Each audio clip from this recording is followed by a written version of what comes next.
നോമ്പുകാല ചിന്ത തുടങ്ങാം എന്ന് കരുതുകയാണ്. സീറോ മലബാർ സഭയിലും ചില പൗരസ്ത്യ സഭകളിലുമൊക്കെ ഇന്ന് തന്നെ വെണ്ണീർ കൊണ്ട് നെറുകയിലെ കുരിശിനാൽ അടയാളപ്പെടുത്തി നമ്മൾ നോയമ്പ് തുടങ്ങി. അപ്പം അതിൻ്റെ വെളിച്ചത്തിലാണ് ഞാൻ സംസാരിക്കുക. അപ്പോഴേ നോമ്പ് എന്ന് പറഞ്ഞെന്നാൽ നമ്മളെ വിശുദ്ധീകരിക്കാൻ വേണ്ടിയുള്ള ഒരു യാത്രയാണ്, ഒരു തീർത്ഥയാത്രയാണ്, തീർത്ഥാടനമാണ്.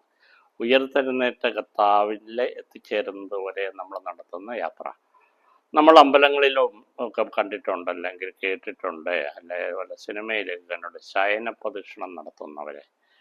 അതൊരു വലിയ ത്യാഗമാണ്. ദേഹം മുഴുവൻ ഉരുട്ടി ശയനം സാഷ്ടാംഗ പ്രണാമം ചെയ്തുകൊണ്ട് പ്രദക്ഷിണമായിട്ട് നിലത്തുകൂടെ ഉരുള് നേർച്ച എന്ന് പറയുന്ന ഒരു ആചാരവും കണ്ടിട്ടുണ്ട്.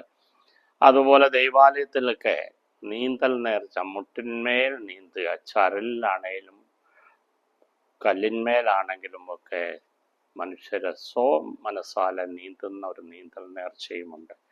ഇതൊക്കെ നമ്മുടെ ത്യാഗത്തിൻ്റെ, നമ്മുടെ ആ ദുരാഗ്രഹങ്ങളെയൊക്കെ നിഗ്രഹിക്കാനുള്ള ഒരാത്മീയ തേജസ്സായിട്ടാണ് കാണുക. അപ്പോൾ മനസ്തപിക്കുക, നവീകരിക്കപ്പെടുക, അതുപോലെ നമ്മളെ മാനസാന്തരപ്പെട്ടത് കൊണ്ട് മാത്രമാകുന്നില്ല, പിന്നെ ഒരു ട്രാൻസ്ഫോർമേഷൻ നടക്കണം.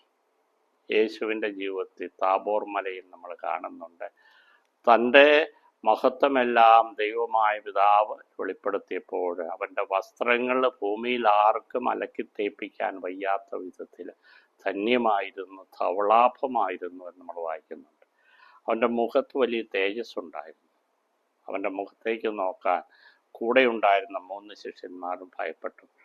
ഇതാണ് ട്രാൻസ്ഫോർമേഷൻ, രൂപാന്തരീകരണം എന്ന് പറയുക. അപ്പോൾ അതിനുതകുന്ന ഒരു വചനം ഞാൻ ഇന്ന് നിങ്ങൾക്കായിട്ട് വായിക്കാം. 139 സങ്കീർത്തനത്തിൻ്റെ 23 24 വചനങ്ങളാണ്.